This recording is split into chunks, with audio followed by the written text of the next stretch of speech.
గతంలో జరిగినటువంటి హర్యానా ఎన్నికల్లో గాని, ఇటీవల జరిగినటువంటి మహారాష్ట్ర ఎన్నికల్లో గాని, ఈనాడు వస్తున్నటువంటి ఢిల్లీ ఫలితాలు గాని చాలా అద్దం పడతా ఉన్నాయి. కాబట్టి మనం అందరం కూడా ఈరోజు తెలంగాణలో కూడా మనం అధికారం చేజిక్చుకోవడం కోసం సిద్దంగా ఉండాలి. తెలంగాణ ప్రజలు కూడా భారతీయ జనతా పార్టీకి పట్టం కట్టడం కోసం సిద్దంగా ఉన్నారు. కాబట్టి కార్యకర్తలు అందరం కూడా మనము మరి ఈ యొక్క శాసన మండలి ఎన్నికలు గాని, స్థానిక సంస్థల ఎన్నికలు గాని, రేపు రాబోయేటువంటి రాజకీయ పరిస్థితుల్లో భారతీయ జనతా పార్టీ అందరూ కూడా కలిసికట్టు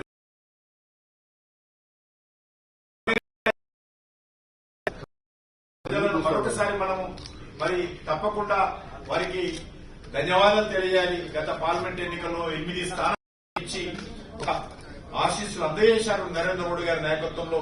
రానున్న రోజుల్లో కూడా నరేంద్ర మోడీ గారి నాయకత్వంలో పార్లమెంట్ లో చెప్పారు ప్రధానమంత్రి గారు, ఇప్పటికే 3 సార్లు ఇంకా రానున్న రోజుల్లో చాలా ఉందని చెప్పారు. కాబట్టి మనం 3 సార్లు అధికారంలోకి వచ్చాము, 3 సార్లు మాత్రమే.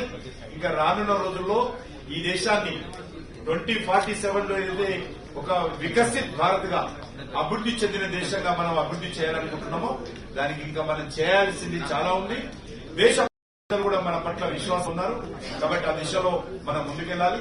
ఈరోజు ఏదైతే ఢిల్లీ ఫలితాలు వస్తా ఉన్నాయో అది సానుకూలమైనటువంటి వాతావరణం